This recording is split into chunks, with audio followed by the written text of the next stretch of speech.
Huh? This is 308 pounds.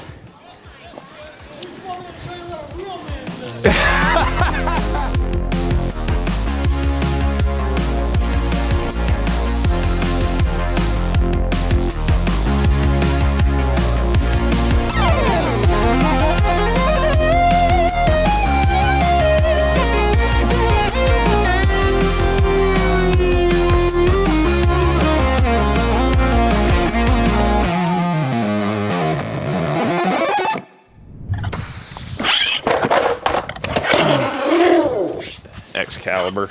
You had a video that popped off on Instagram. This is a PSA for the dudes. We gotta do better. Every time a girl posts up like a selfie or something like that, like 10 or 15 of her friends are in the comments calling her a queen. Whoa. Then a guy posts a video of him lifting, making his life better, working hard. Just crickets in the comment section. You see one of your boys going hard in the gym, just doing anything, bettering his life, drop a little crown in the comment section. Let your boys know they're kings. You gotta do better. Men are lonely. You gotta hype each other up. Women will post up a picture and they'll have tons of support in the comments from their friends. Everyone's... Yeah, like queens. Yeah, queen, slay, all that stuff. Fire emojis, whatnot. But a guy posts up anything and he posts that up to get some form of attention. And typically it's just nothing. Doesn't get anything. And I just feel like men nowadays are very lonely. And it's almost, there's like this weird energy with like men being friends and supporting each other because it's so competitive amongst men. Isn't there something that says like if you ask most men that are over 30 and you ask them if they have how many friends they have and they say zero. Yes. Most say zero. Most. Think of the older guys you know. How often do they go hang out with their friends? Yeah. It's like not a normal thing anymore. So I would say, is this too high for you? Or are you good? Yeah, we'll drop it down one. Okay. So I would say like, part of the reason why men don't do that is their form of camaraderie comes in the form of talking shit. So like, and this is where the miscommunication. So I will kind of push back on that a little bit, but also I agree. Yeah. So like if a guy that I'm friends with knows that I'm friends with him, I'll give him like a light shit talk. Yeah. That's like me saying I love the guy. Mm-hmm. But the problem is we have this kind of parasocial relationship with people that we don't really know them that well. Also, you mentioned this the other day, the internet's tone deaf. Yes. I don't get your tone when you're talking shit. Yeah. If you actually admire me or whatever, same thing, Yeah. So that's where the misconstruing comes in. Do you want to do 60? Yes. Yeah, like there's that tone deaf nature of it, and I think a lot of times just men just like I'm one of them. Like it's hard to give compliments. It's hard to especially if you're in the same space as someone and you're like you see that and you want to compete with them and you want to be better than them, but at the same time like there's enough room for everyone. Yeah. Just because one guy does well doesn't mean you can't do well, or vice versa. Mm-hmm. All right, I'm gonna do a couple of front squats just to get my hips going. I feel like the whole tone deaf thing and the way men are towards each other, the competitive nature amongst men, because Yeah. I feel like by default, when you see someone that is just like poking at you and doing a little shit talk, like banter, Right. if you see that Uh-huh. and it's tone deaf, I feel like with the way things are amongst men and men amongst men, you're going to automatically default to that being like, oh, they're talking shit, they're being a dick. Exactly. And dude, as somebody who's received that, I've like confronted these people virtually and in person, and they're almost always not what I thought they were. Yeah, they're like, dude, I was just fucking around. But it's not on me because I misconstrue it. It's like men just have to do a better job of like communicating. Literally. Like women are right about that. If you're upset and you're sad, talk to one of your boys. Yeah. Literally. There's nothing better than just hanging out with your boys and dicking around. Also, there's no one better that's going to like pull you out of a shitty hole than one of your boys. But it's so awkward for men to talk to each other now about shit that we just get depressed and don't do anything about it.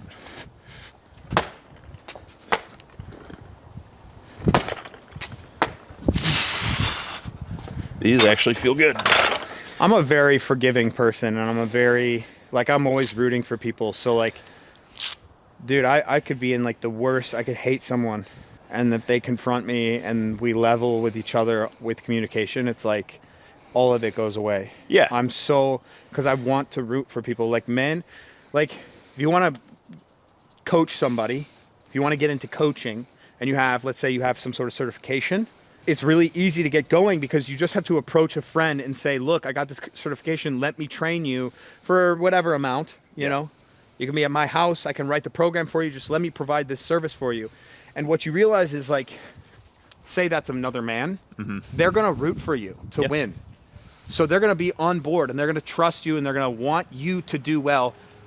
And if you do well as a coach, that means they've gotten better. Exactly. So, like, men, and I think people in general, like, they want whoever they're looking at to win because they're invested. Yeah. Even if we're just watching a fucking 10-minute YouTube video, you want that person to do well because you are invested in them. I think that post you made was so simple, but so effective.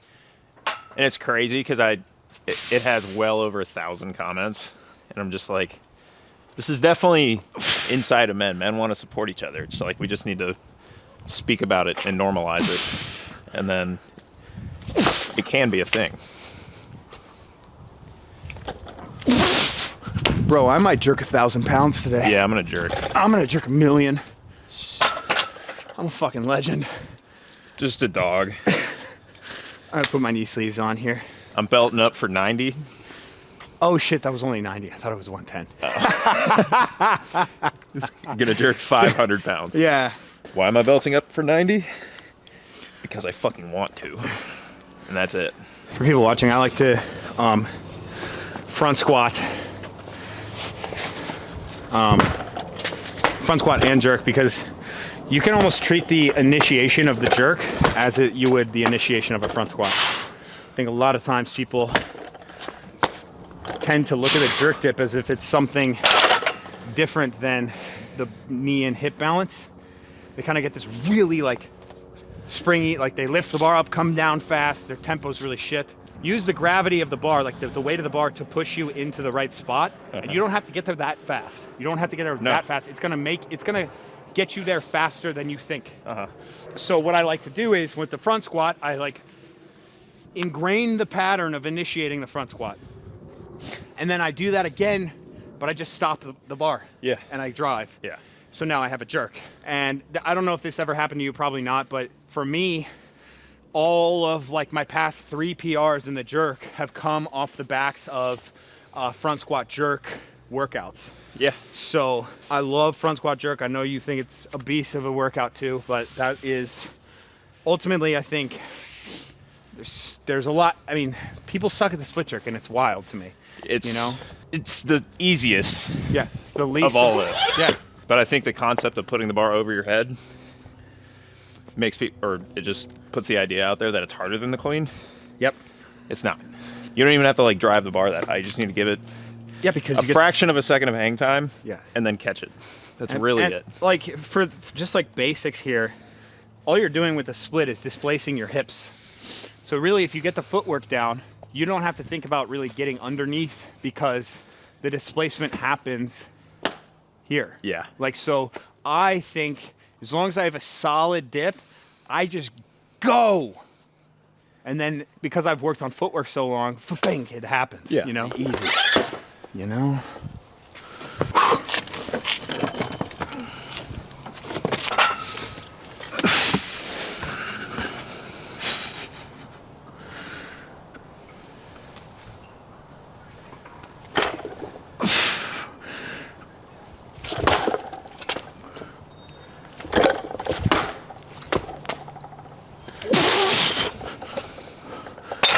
Do we want to put... For jerks, it should be fine. Okay.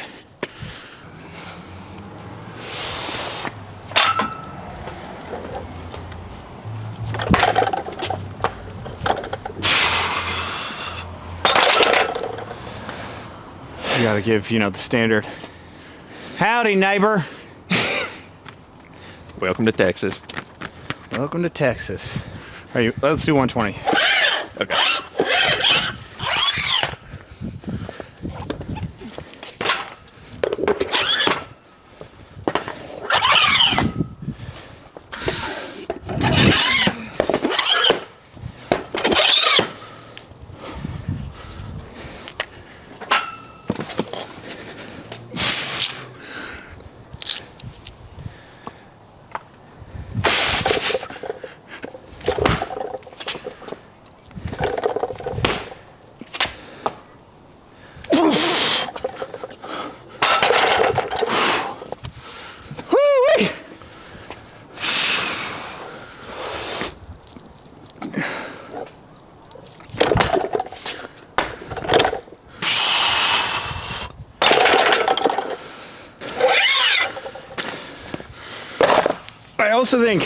I think it's important,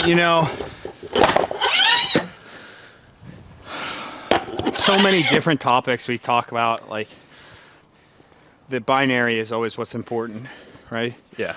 There's a lot of the manosphere stuff that is pertinent.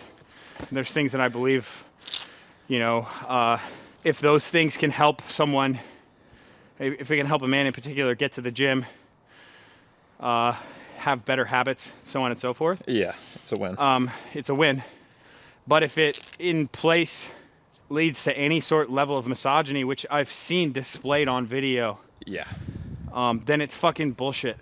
So I think it's important for people, I always think when you're trying to parse through what it means to be a man or toxic masculinity and all these terms, as long as you're considering whatever both sides of the argument are and you're auditing yourself, you're fine. It's when you have your mind made up on an entire group of people, particularly women. Yeah. That's when you're fucked. And I think the same goes for women, how much of viral TikTok and viral Instagram are men shitting on women and women shitting on men and just generalizing them. Right? It's huge. It's it's men versus women, women versus men. I see it on TikTok all the fucking time. And I don't know, it's just bullshit. Yeah, I think the main issues amongst men is amongst men. It doesn't have to do with women at all. Yes. And I feel like most of it can be solved by just men communicating with each other. And that's literally women do a great job of it. Men don't. What is it? 3.7 times, or how do I phrase this? Men have depression 3.7 times more often than women do. Interesting. And that's a real statistic. Much higher suicide rate. Much higher. Or that might have been the statistic. But the difference is women communicate really well, men don't. Men are just generally more violent too. Violent, much more intrinsic. Violent. That's part of, being a man is having testosterone and learning how to handle it and how to use it and how to, Yeah. So, all right, here we go. Time to toughen up a little bit. I'm going to see, I think a set of 3 will warm me up real well here. Yeah.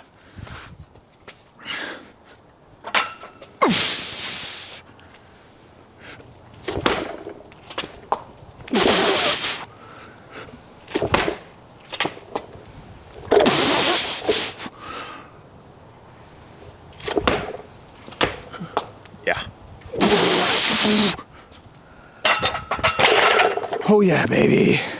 Oh yeah.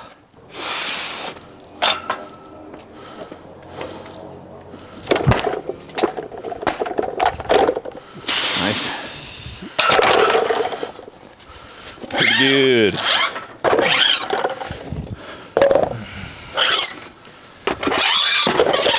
Huh? How would we do 50? We don't. That's how. Just a straight 60 bomb. Shout out Bells of Steel for the equipment. It's fucking awesome. You guys should check them out. It's very cheap, very durable. Bar spins really well. The plates are as good as you can get. It is good shit. Yeah. But they also didn't give me any 5s or 2.5s. So roughing it. We come to a rock and a hard place where we have to go from 140 to 160.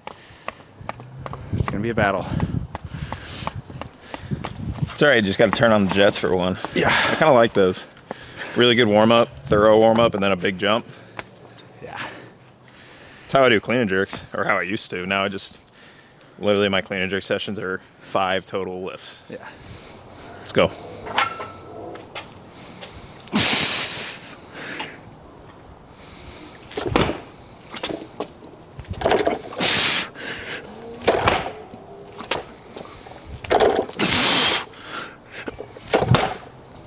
Yeah. Oh. Oh. Oh, baby. Oh, baby. I'm gonna press this real quick. Right on. I wonder. Hey, hey.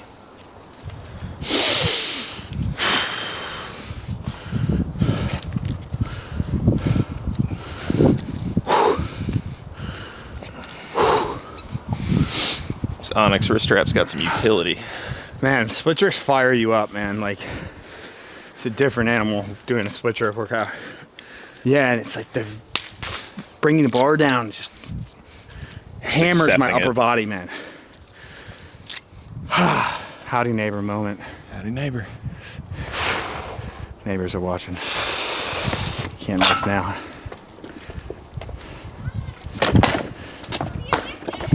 Huh? This is 308 pounds. Yeah, that's it. That's it.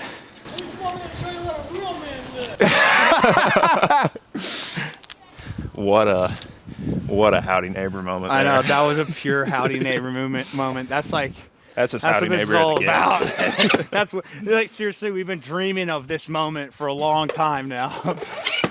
You just pull it down and then spin the barbell the other way. Yeah. That's cool. We got our own little makeshift clips. All right, 160 on the bar. Come on.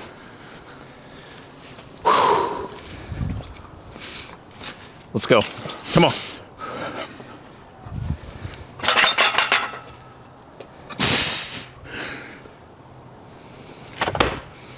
Nice. Oof. Yeah. Howdy neighbor. Howdy neighbor. My turn.